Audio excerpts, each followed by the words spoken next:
Father of the nation, Quaid-e-Azam Muhammad Ali Jinnah, the greatest icon of Muslim renaissance in the Indian subcontinent, under whose passionate leadership Pakistan appeared on the map of the world on August 14, 1947.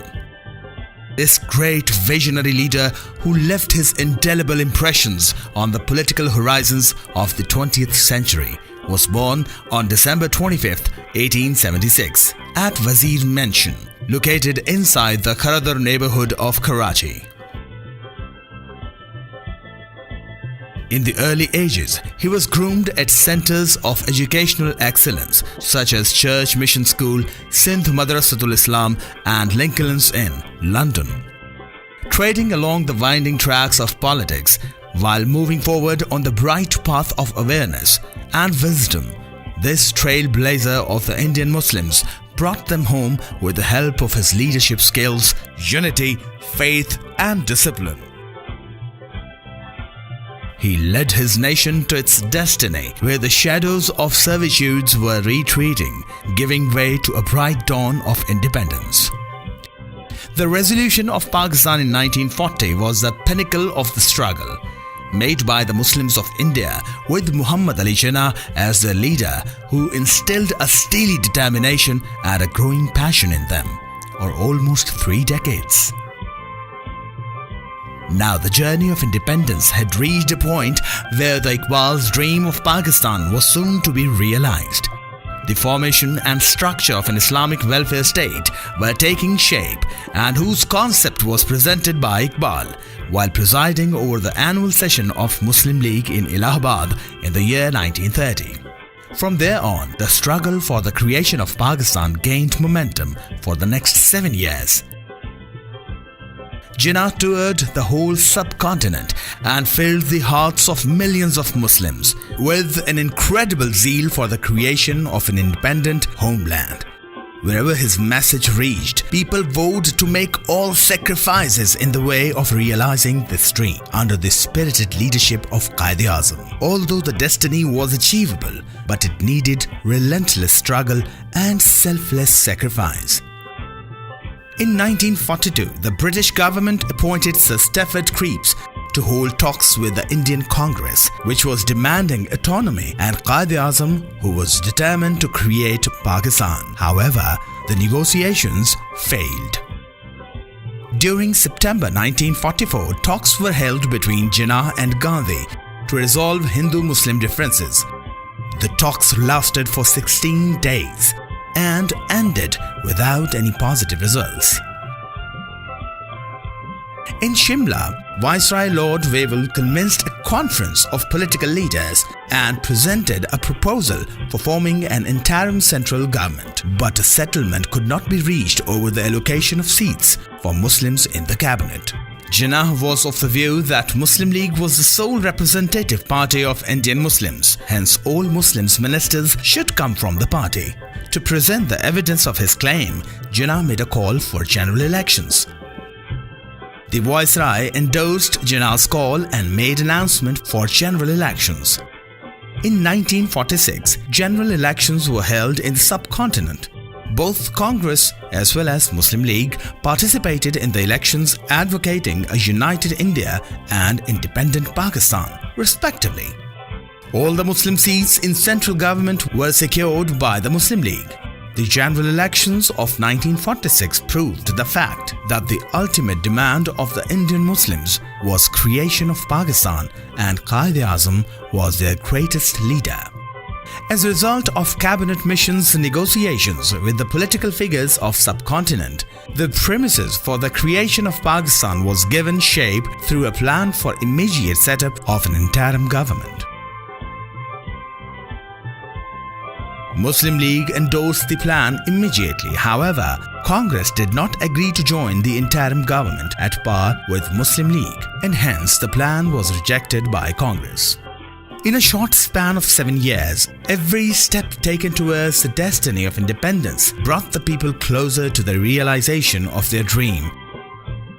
Under Jinnah's visionary leadership and unbreakable determination, In March 1947, Lord Mountbatten arrived as the Viceroy of India, and finally the British government proposed the same solution for the future of subcontinent which had been stressed upon by Jinnah for many years.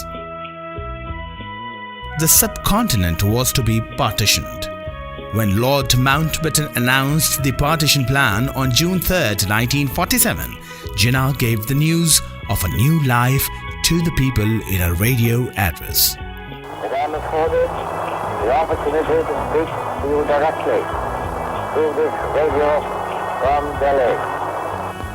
It is the first time, I believe, that a non-official has been afforded an opportunity to address the people.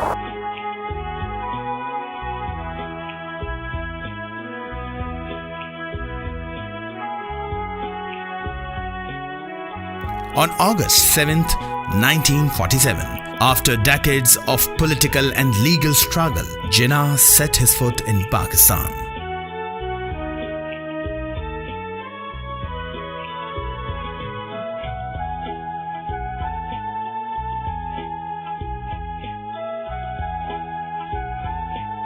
A country created for the Muslims of subcontinent.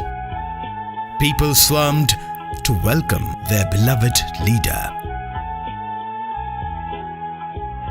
Jinnah attended the transfer of power ceremony, and on behalf of the British government, the last Viceroy Lord Mountbatten handed over the administration of the newly created Pakistan. As Pakistan's head of state, Jinnah expressed gratitude and was greeted by a cheering crowd, waiting to catch a glimpse of their great leader outside the assembly building.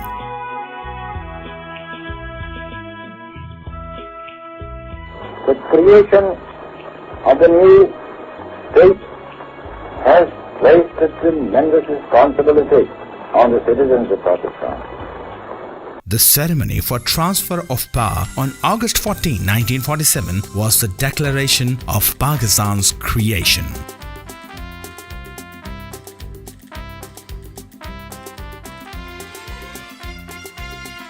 On August 15, 1947, oath-taking ceremony for government representatives of the new and independent state of Pakistan was held.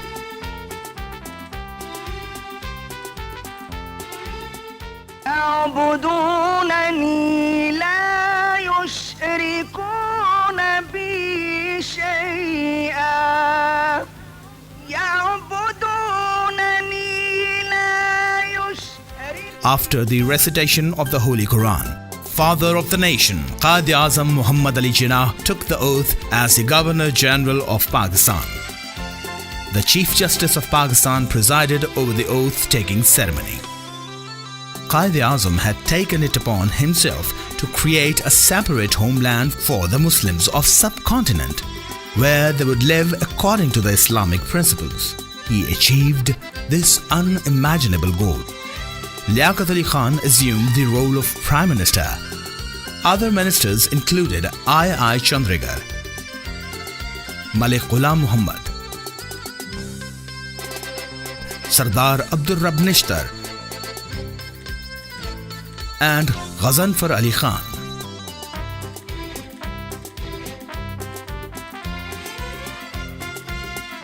After the oath-taking, Quaid-e-Azam received a Guard of Honor from the armed forces.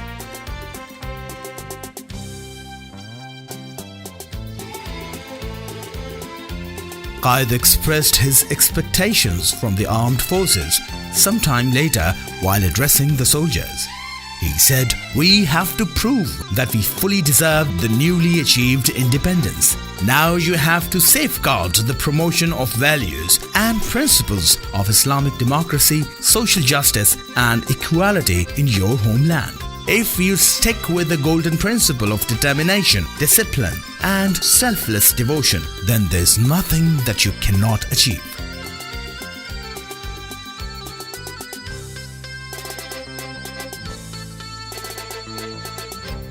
The festival of Eid on August 18, 1947 fell 4 days after the birth of Pakistan.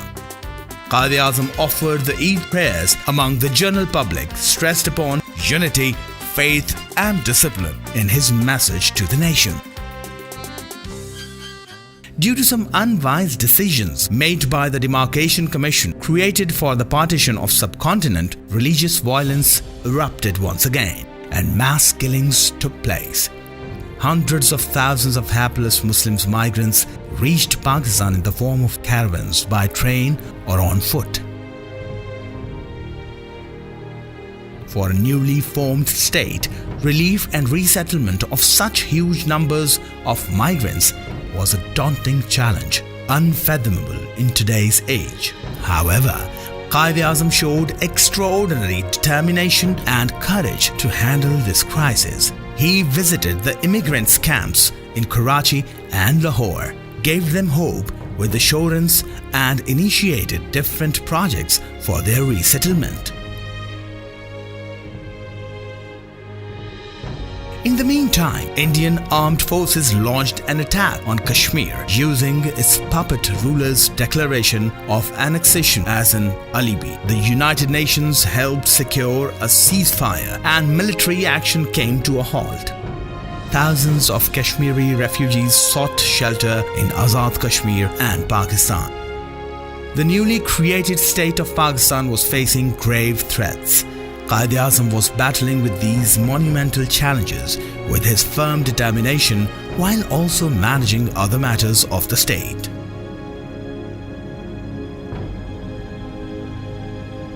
His 72th birth on December 25, 1947 was celebrated in a befitting manner. On this occasion, he raised the national flag at the Polo Ground in Karachi. Contingents from the armed forces gave a march past to honor the Quaid.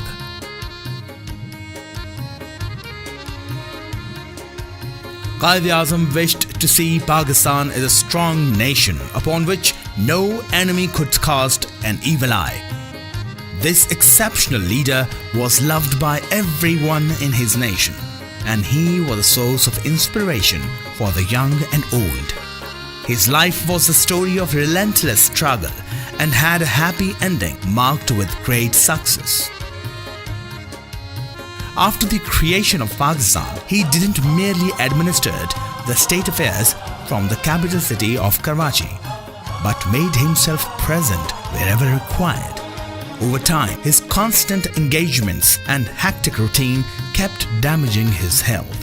Although the passion he had to put his country on track for growth and development was so immense that continued to toil more than he could bear. He remained in touch with the general public constantly while also discharging his official duties. He himself was the personification of his principles of hard work and excellence, which he advised to the nation also.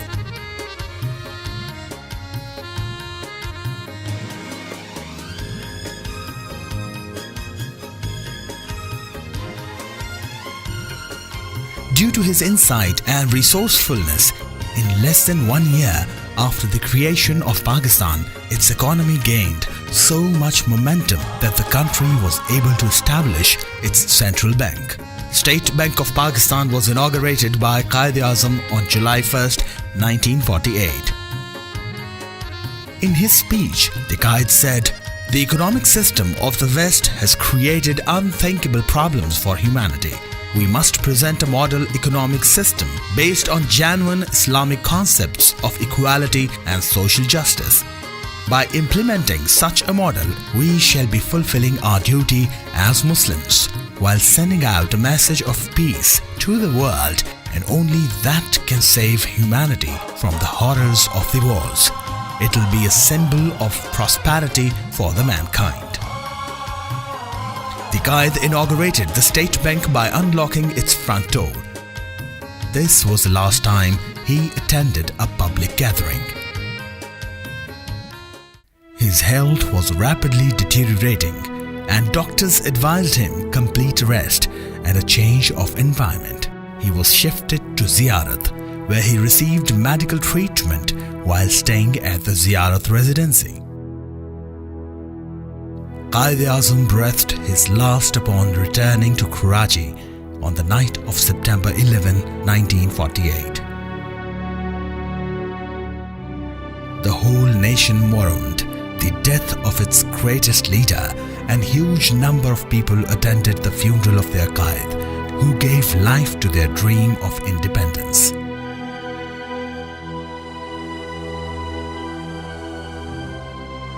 The funeral prayers were led by Maulana Shabbir Ahmad Usmani. He was laid to rest in presence of his dearest sister Fatima Jinnah and daughter Tina.